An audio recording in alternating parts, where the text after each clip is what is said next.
E aí, vamos mergulhar direto nessa análise e desconstruir passo a passo um projeto que promete ser uma verdadeira mina de ouro, criar canais no TikTok sem nunca mostrar o rosto, operados inteiramente por inteligência artificial.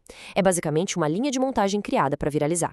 Para entender por que essa estratégia está ganhando tanta força, a gente só precisa olhar para as promessas que estão fazendo. R$ 50 mil em um único mês e incríveis 6 milhões de visualizações logo no vídeo de estreia.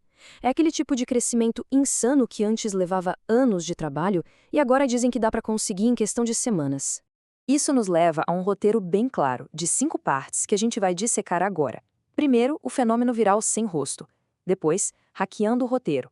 Em seguida, a criação do áudio com IA. A parte visual. E, por fim, edição, som e SEO. Beleza? Indo para a nossa primeira parte. Vamos explorar a base dessa estratégia, que depende totalmente de ficar nos bastidores. Segundo a fonte que estamos analisando, esses chamados canais dark estão dominando os algoritmos de forma brutal. A ideia aqui é apostar 100% no anonimato. O mistério, somado a uma história magnética, supera facilmente a necessidade de ter alguém ali de cara para o público. Não é sobre carisma, sabe? É puramente sobre retenção. E a matemática financeira por trás disso ilustra bem o porquê desse sucesso.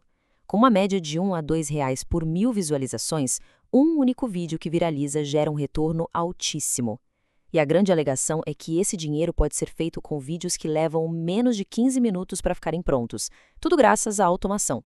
Para ilustrar isso na prática, o material usa um exemplo histórico bem perturbador sobre um atirador de elite chamado Samuel Greaves. É exatamente esse tipo de narrativa sombria, meio pesada, que é injetada nos vídeos para fisgar a atenção logo naqueles primeiros segundos cruciais. Passando agora para a segunda fase do nosso roteiro, hackeando a escrita. Afinal, segundo o método, o texto é responsável por 90% do potencial viral. O criador desse método faz um alerta bem claro. Nada de usar o que ele chama de IA Homem das Cavernas. Sabe aquele texto robótico, super genérico, que qualquer um reconhece? Pois é, tem que fugir disso. A regra aqui é criar roteiros conversacionais. Textos que soem autênticos, como se um amigo estivesse te contando uma história, criando uma conexão real com a audiência.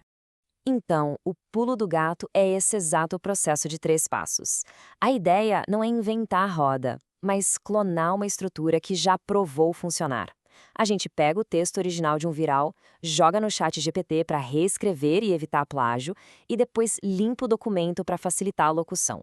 É muito ágil e vai direto ao ponto. Com o roteiro na mão, a gente entra na parte 3. Dar vida a isso com uma voz que soe absurdamente humana. Aqui, a estratégia dita o uso da plataforma Eleven Labs, focando em um modelo de voz específico chamado Mark Convo. O objetivo vai muito além de só ler um texto. A ideia é injetar respirações, pausas e o ritmo exato de uma pessoa real para contar a história do Samuel Greaves de um jeito visceral. E aqui tem um truque de edição que é muito inteligente para acabar com aquela cadência artificial. O segredo revelado é cortar o áudio manualmente bem nos momentos em que a IA faz uma pausa e sobrepor esses clipes de leve. Isso acaba criando um ritmo muito mais urgente e dinâmico, segurando a atenção de quem assiste. Indo para a nossa parte 4, vamos falar da criação dos visuais e das animações. Tudo sem nunca encostar numa câmera. Isso aqui funciona como uma linha de montagem acelerada. Primeiro usa-se o chat GPT para gerar 20 descrições de cenas baseadas no roteiro. Depois, essas descrições vão para o Cria AI, para criar arte. E por fim, tudo sobe para o Clean AI para ser animado. É um fluxo mecânico de copiar e colar entre inteligências artificiais.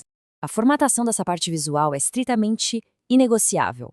A proporção tem que ser 9:16, aquele formato vertical clássico, e a estética precisa ser cravada como horror. Tudo isso para garantir que o visual seja tão denso e pesado quanto a nossa narrativa. A fonte bate muito na tecla de que imagens paradas são um fracasso garantido. Então a regra imposta é que absolutamente toda a imagem gerada precisa ter efeitos de zoom in ou zoom out. Esse movimento de câmera constante é calculado milimetricamente para prender os olhos do público na tela, não dando nenhum espaço para o tédio.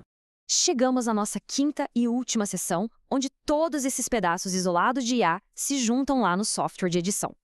A montagem final no CapCut é um empilhamento puramente estratégico. A gente tem uma base com a locução, seguida pelos visuais com transições para reter o olhar, legendas automáticas logo em cima e, claro, aquela camada indispensável de música e efeitos sonoros para dar atmosfera. É engenharia de retenção pura. Como cerca de 40% das pessoas assistem aos vídeos no mudo, ter legendas rápidas e bem agressivas, tipo no máximo 3 palavras pulando na tela por vez, é obrigatório. E para quem escuta, o design de som é meticulosamente preenchido com efeitos tirados direto de um acervo validado de virais. E para garantir que o algoritmo vá de fato entregar esse conteúdo para as massas, o criador detalha uma tática simples, quase um sequestro de SEO. É literalmente ir lá no vídeo original que serviu de referência e copiar as mesmíssimas tags e palavras-chave. Agora, é crucial a gente notar de forma bem objetiva que depois de entregar todo esse passo a passo, o material de origem muda de tom. A fonte transita para a venda de um curso digital pago, promovendo a ideia de que quem aplicar esse sistema de copiar e colar vai ter retornos mensais altíssimos. O que nos deixa com uma reflexão fascinante e até um pouco provocativa sobre o nosso futuro digital. Se uma máquina já consegue escrever o roteiro, criar uma voz perfeita, gerar a arte visual e montar a edição, onde exatamente fica o valor do criador humano no meio disso tudo? A arte vai se resumir à eficiência de um sistema? É sem dúvida uma pergunta que vai ditar as regras do jogo daqui para frente.